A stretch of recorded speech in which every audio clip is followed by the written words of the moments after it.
everyone, and welcome back to our South America Zoo. Yes, like you're seeing right now, we are going to work on our South America Zoo. In the first 3 episodes, we created a habitat for the giant anteater. Then we created another one for the beautiful llama. And now we are going to continue with, let me show you, a new boat ride. Yes, we're gonna create a new boat ride that our guests can ride to tour the center of the zoo.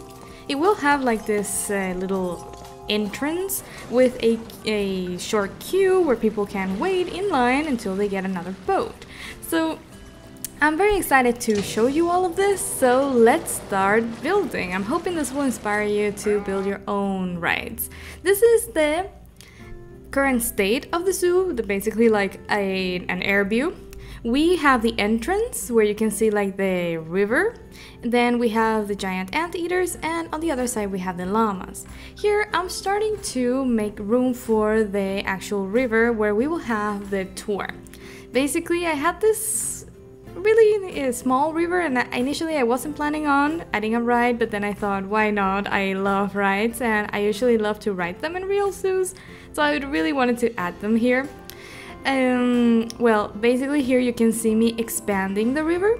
It's going to go all the way across this center of the zoo, like this. I'm making like a little curvy, so it looks more like a natural river.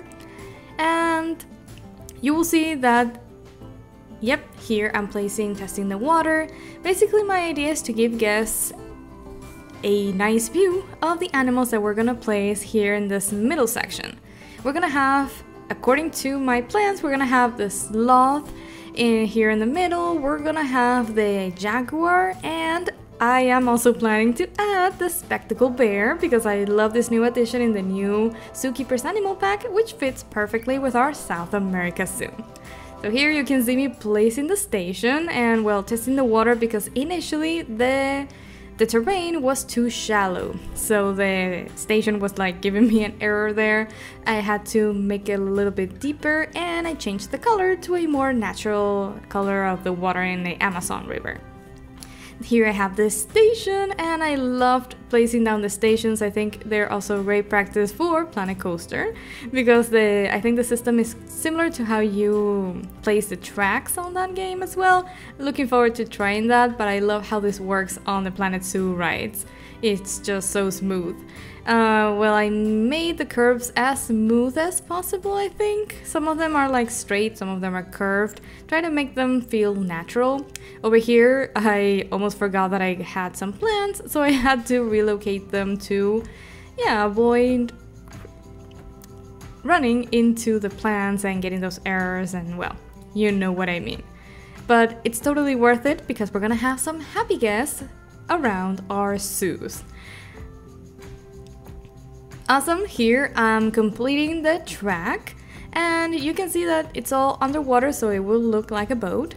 And over here I'm starting to place down the queue. You will see that initially I intended to make it a little bit like longer, but then I had to cut it a little bit short because I didn't plan for the exit. Yeah, I'm keeping all of this in the episode so you can see how things can sometimes go wrong with your initial planning, and then you have to just make up for what you did and just adjust it. That's the great thing about Planet Zoo. It's very flexible and you can always like improve things if they don't work and be as creative as you want to be. This is what I was talking about. I made it a little bit shorter because I also had to place down the exit. So, and I also had to like readjust this a little bit so the exit could connect to the path. At this point, I am really envying the new pathing system in Planet Coaster 2, which I really hope we're gonna have in Planet Zoo too. Here you can see me like testing the boat ride. I am placing it in the testing phase. It's not like really necessary, you can just open it, but I wanted to test it before I open it with the gas. And then I started decorating the main station. You can see me using some thatch pieces from the South America pack. Here in the zoo, I'm mostly working with the South America pieces. I think I may also use some pieces from the Oceania pack because they also have some thatch roofs and walls, but we'll see. So far, I've only used South American, I think. So here we have the thatch roof. I kept it simple. And in another video, I will dive deeper into how you can create roofs in Planet Zoo. This one, I kept it quite simple. This piece was giving me a little bit of an issue with the gizmo. I'm not sure why, but it wasn't like toggling the global and the local axis. So yeah, I had to just place it down myself manually. Then here I'm surrounding the station with some bamboo fences. The bamboo fences from the South America pack. I do like this. I wish they had like more of a 3D texture like we are going to have in Planet Coaster, but I'm sure that they will add that in Planet Zoo too. So that's super nice to look forward to. You can see me using this trick of selecting multiple pieces to fasten up the building process. And well, here I have duplicated all the pieces. If that ever happens to you, just select them and delete them. Then I place them down again here, straight, and I'm going to start placing them here on this corner. Yes, I kept the things simple. Maybe I will go back to this at some point and add more details to it. Who knows? That might be on the plans, but right now I want to move forward to the next habitats. I already have a few episodes recorded. We're gonna build a habitat for the sloth, we're gonna build a habitat for the jaguar, and we're also going to build a food court with a restaurant for everyone to enjoy. I loved building the restaurant and the food court, and I'm looking forward to showing that to you. Initially, here I placed the thin bamboo pieces, but then I thought that it looked like too weak, so I used these beams which are a little bit like thicker. And yeah, I moved them to make them symmetric, but then later on you will see that some people are like clipping into the beam, so that's something that I will fix in a future episode. And I loved this two stripe patterns in the bamboos when I created two and moved one, so I just kept this in the pattern. We have 3 beams. I think that's enough support for the thatch roof. And then I changed the pattern here to a natural soil, I think, like sand or dirt, for the station. Great, and then I started like experimenting with some pieces from the South America pack. I really loved the stone head. I think that's really like emblematic of South America, and I wanted to include that in the station. We're also adding the llama statue, or the llama like sculpture. And I tried to decorate it, but yes, that's a great thing in Planet Zoo too. You can always go back if you think that something looks bad and you just have to fix it. That's why I'm keeping all of this in the edit to show you my thought process and how you can approach this in Planet Zoo. Because it can be a little bit daunting when you're building piece by piece, but it's all a matter of practice, and don't try to compare yourself to others. Just do what you like and decorate things as you like. Like here, I'm decorating with different types of plants, and I love using many different types of plants and flowers. I love these orchid plants, orchid flowers. I think they look beautiful, so I used many of them. I'm also using here some sunflowers. I think they look beautiful. I love them. They're from, I think, the Barnyard pack. And here we're gonna start like a little battle with the pathing system here. With the transformers, I ended up just moving it to the main path. You will see me placing it down here in an alternative path, but then I will move it to the main path, and you will see why in just a moment. I used some of the built-in fences that look like some bushes. And then I added the South America shelf for the store because I'm going to add the Just a Momento store here. I love souvenirs, and I think they are a huge part of zoos and theme parks, so I really wanted to have those. Of course, we can always have an extra source of income in the zoo with these souvenirs, and we keep everyone happy. As a guest, I also love getting souvenirs, so it's a win-win situation, I think.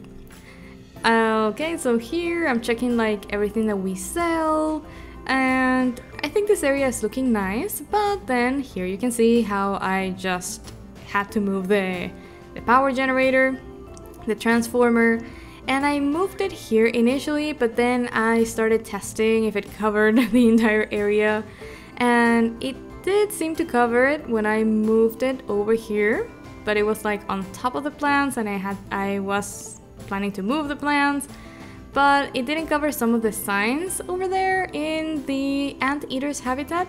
So then I decided to like move it and place it more strategically. And well, I ended up just getting another transformer. I'm in Sandbox, okay? I'm in Sandbox. Everything is free, everything is nice. We have unlimited money, so unless I start playing with limited money, I will just make things easier for me. I just love creativity here. I also love management, but right now I just want it to be as creative as possible. Then I started decorating the riverbed with some faux rocks. You will see me continuing this process because I interrupted it for a little bit because the store wasn't getting enough power. It wasn't in the coverage area. So I just fixed that really quickly, and when I fixed that, the vendor just came in like this. And here we have the vendor ready to take care of guests. Really, really nice. That's another thing that I love about these games, is like how they feel alive when you really observe. You stop, you just take a moment to look at what you've just built, and the parks really look alive and the guests look really nice. They move in groups, in families, they react to what you place on the park. So that's a great thing that I love about these games as well. Here I'm starting to decorate the rocks with rocks, some rock work. Yeah, I think I'm gonna do this for the entire riverbed. I haven't really decorated the entire riverbed yet. I only decorated the entrance and changed a little bit of the terrain texture, a little bit of dirt, a little bit of grass to make it look like more natural, and some bushes.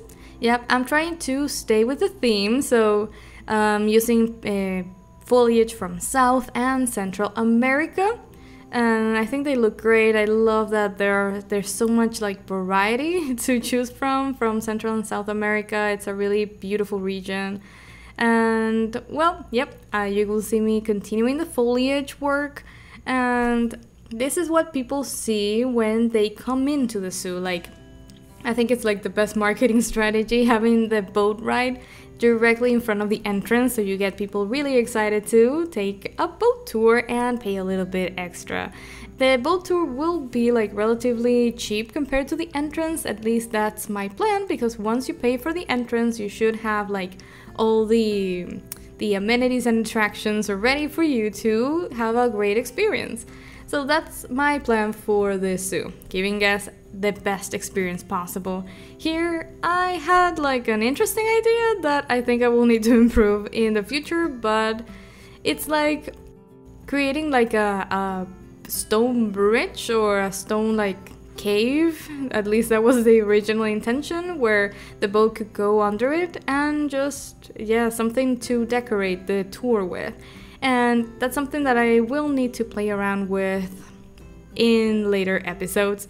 This is like the initial idea for the boat. In this episode we're building like the initial rough outline, and then we're gonna start filling in the section in the middle. The first thing that we're gonna create is the sloth habitat that I'm very excited to show you. I'm happy with how it turned out. I already have that recorded and I will start editing it. That will be like on the very tip of the centerpiece of the island that we've created here. And people will have a way to access that by walking, or with the boat tour they will be able to see it from the boat tour.